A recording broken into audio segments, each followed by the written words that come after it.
Welcome to my SmackDown Friday Night SmackDown review. And before I get into it, I just want to say, if you haven't watched my last video, be sure to go check that out. I will be leaving that in the link in the description. Be sure to hit that like button, comment if you want to see more, and subscribe if you haven't already. And also, I want you guys to go, please follow my Instagram account, Wrestling Empire 1-2. I will also be leaving that in the link in the description as well. So I think that is all to talk about. I will get straight into the Friday Night SmackDown review, and I hope you guys enjoy. Okay, so basically the first match was Sasha Banks versus Bayley for the SmackDown's Women's Champion. Now, while Sasha Banks was coming out, Bayley was interviewed backstage, and she was talking about a recap video between Bayley and Sasha. Now, they showed the video, and she said, I quote, she said that there was one thing that WWE left out, and that was the biggest part of it. She said they left out when Sasha Banks was losing the belt quickly. When she talking about, her title reigns being ending up becoming quick, end up short. So that was it, and they get straight to the match. Okay, now this match was a banger. They did everything they could to, bring out the best of them, and they brawled back and forth, and then Bayley tries to go for the Banks statement, but Sasha Banks has, reversed it, and then, as you can say, long story short, Sasha Banks has retained it by submitting Bayley with the Banks stable, and as she celebrated, when she gets down to the ramp, she turns around, and the returning Carmella with a new gimmick has came and was waiting for Sasha Banks to turn around. She hits her with the super kick, and before it went off, she said, "I'm back." So I'm guessing it's going to be Sasha Banks versus Carmella for the SmackDown's Women's Champion at TLC. Am I interested in it? I mean, it's alright. As long as Sasha Banks has an opponent to face before she faces Bianca Belair. And I know Bianca Belair will be facing Bayley soon, and then she will be facing Sasha Banks. So I'll give that match 8 out of 10 because that match was good. Okay, so basically we got Kaylee Braxton interviewing Jey Uso next. Now, Kevin Owens shows up and cracks a joke saying Heyman should be getting Roman Reigns. He said Paul Heyman should be the one getting Roman Reigns his coffee and not you, Jey Uso. And of course, Jey Uso got offended, and he accused Kevin Owens of saying that he said that his family is a joke. Kevin Owens said that he was just joking and said he doesn't have a good record at Survivor Series. Since they on the same team, he wanted to check up on him. And then we got Paul Heyman interrupting where Kevin Owens left the scene. Now just Paul Heyman, Jey Uso, and Kaylee Braxton. Now, Paul Heyman said that Roman Reigns didn't schedule this interview and said that Roman needs him. And before they left, Kaylee Braxton said that Paul Heyman has a bigger place in the family than Jey Uso himself. They didn't say nothing back. They just laughed and walked away. And then, as they walked away near Roman Reigns' locker room, Paul Heyman informed Jey Uso that Jey Uso has to run everything by Roman Reigns before he makes another move. Now, Paul Heyman grabs Roman from the locker room. Roman comes out and asks Jey Uso, what did Kevin Owens say to him earlier? Jey Uso said that Jey Uso said that he was just making a couple jokes. And Romy said it sounds like that he was disrespecting his family. And then Jey Uso said he would take care of it. And now before he left, I think he mentioned something about this. He said there's a chain of command here. anything Jay Uso wants to do, he better run it by Roman Reigns. Now, there was a little situation. I don't know if he said that or not, but he did. Somebody mentioned it. So when Jay Uso left, Roman Reigns then asked Heyman if he knew anything about this. Paul Heyman replied and said he just found out as soon as it was going on, why it was going on.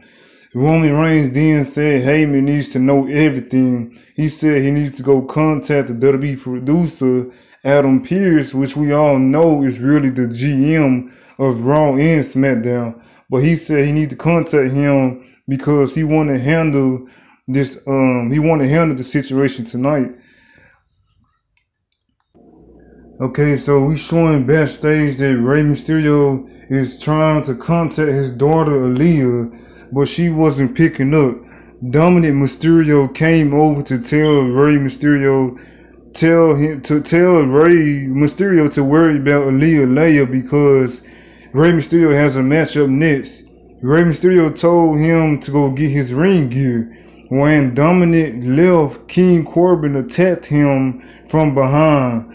Dominic then came back to Rey Mysterio and chased the King Corbin off. Now the match happened, and that match, I thought the match was gonna be a banger. I give that match a decent, I give it a 6.5 out of 10 because it feel like they wasn't trying to work together or anything. And then the ending, it was kind of sloppy a little bit. But we did had Seth Rollins come out it actually came out in the middle of the match. He was standing on the stage the whole time. Then when Dominic turned his back, Seth Rollins came back and run to them, attack Dominic Mysterio, and for some reason Rey Mysterio comes out. He checks on Dominic and asks him, is he okay? Dominic tells him he's fine, get back in the ring. King Corbin then attack Rey Mysterio, and then Murphy and Aaliyah came out, and Seth Rollins. Wait a minute. So hold on. So we got Rey Mysterio attacking Seth Rollins. Then that's when Murphy and Buddy came out to check on Dominic, I guess. And then Rey Mysterio gets back in the ring, and King Corbin ended it off with an end of the days. Now, the end of the days was kind of sloppy. I'm guessing Rey Mysterio didn't jump up or didn't know he was about to get hit with that move, but I don't know what's the deal is. I feel like Rey Mysterio should have been the one to qualify for the match, but then I realized that he probably don't even have a contract with the company, so I'm not even mad about that because King Corbin is a good superstar in my opinion. I just feel like that he needs to. I just feel like if he's going to be in these gimmick matches, then he has to, come up from that. He can't just be in all these type of gimmick matches and don't get rewarded for it. But that's just my opinion. The match was a 6.5 out of 10, and yeah. It was also announced that it would be Kevin Owens versus Jay Uso tonight in the main event. Then we got a triple threat match between Wwe Wyatt versus Natayla versus Zelina Vega. And the winner of that match will be qualified for the SmackDown's Women's Survivor Series Tag Team. Now, we got Wwe Wyatt defeating both of them in a triple threat match after Natayla had put Zelina Vega in a sharpshooter, and Wwe Wyatt decides to join and put Zelina Vega in a variation of the crossface at the same time. Now, for some reason, Natayla decides to let go too soon, and at the same time, Vega tapped out when she got off of her because Wwe Wyatt still was in a submission hold. And she looked at all surprised. Then Wwe Wyatt escaped the ring and celebrated. So she will be joining Bianca Belair on the Survivor Series team. I give that match. To be honest, I really wasn't paying attention to that match because when I looked down and I looked up, the match was already over with. It was kind of fast paced, but from what I seen, I liked it. The ending, it wasn't bad at all. So that's my take on it. And then we have, okay, we come back from commercial break, and then we get Big E showing backstage playing some type of board game with a WWE employee backstage. And now they was playing for a couple seconds. Then the Street Profits came to join and told Big E that they would invite him into the championship lounge. All he had to do was, they would have invited him into the championship lounge, but all he had to do was give him a little scoop, a little inside scoop of what Kofi Kingston and Xavier Woods' game plan for their match at Survivor Series was going to be. Big E joins them closely and jokingly told them that he should lay down for them at Survivor Series, and then they all started to laugh. Then out of nowhere, Billie Kay showed up and started laughing too. She joins the conversation and starts laughing too. Billie Kay then told the Street Profits where Big E left the room. And then Billie Kay told the Street Profits to contact her to get the inside scoop of Raw, since she used to work there. Since she used to wrestle there. Now, my opinion on that is, I don't know if she knows this, but the Street Profits was also on Monday Night Raw. They both got drafted. All three of them got drafted on Raw. Got drafted to SmackDown, so I don't know what they was doing with that, but I'm not going to complain much about that. She had some type of contact information to them to contact her. So that was it. We got Seth Rollins versus Otis next, and they brawled back and forth. And and then we got Murphy. Well, they fight back and forth for a couple minutes. And then we got Murphy coming out to interference. Now, Seth Rollins was kind of distracted by him a little bit, and then Otis took advantage of it. And then Otis, for some reason, got distracted too when Murphy got on the apron, just started looking, just staring there as he was going to attack Seth Rollins. But Otis was looking, they both was looking. And then Seth Rollins got him off guard, and I think he hit him with the super kick, and then he finished it off with a curb stomp. And then as he pins, Murphy walks off as Seth Rollins looking confused here, as you can see in the picture. Now Seth Rollins secured his spot in the SmackDown's men's Survivor Series tag team match. So basically, Seth Rollins catched up to Buddy Murphy backstage. Rollins wanted to make sure that Murphy is back with him again. And Murphy responded to Rollins and says that Rollins is the Messiah and that he himself is the discipline. Rollins laughs, put his hands on his face, and told Murphy that the Mysterio family would never accept him, and then told him that they have some work to do. And when Seth Rollins leaves, Aaliyah Mysterio runs up to him, starts yelling at him, starts hitting at him. And Murphy told Aaliyah to calm down and said he has a plan. He has a plan, and she has to trust. All she had to do was trust him. Everything he does from now on is for the greater good. And we obviously know that match, we obviously knows that this could be a setup for Seth Rollins. It could be a setup for the Mysterio family. I just hope that it's a setup for Seth Rollins, so Murphy and Seth Rollins get to continue their feud. Now, I didn't rate the Otis and Seth Rollins match.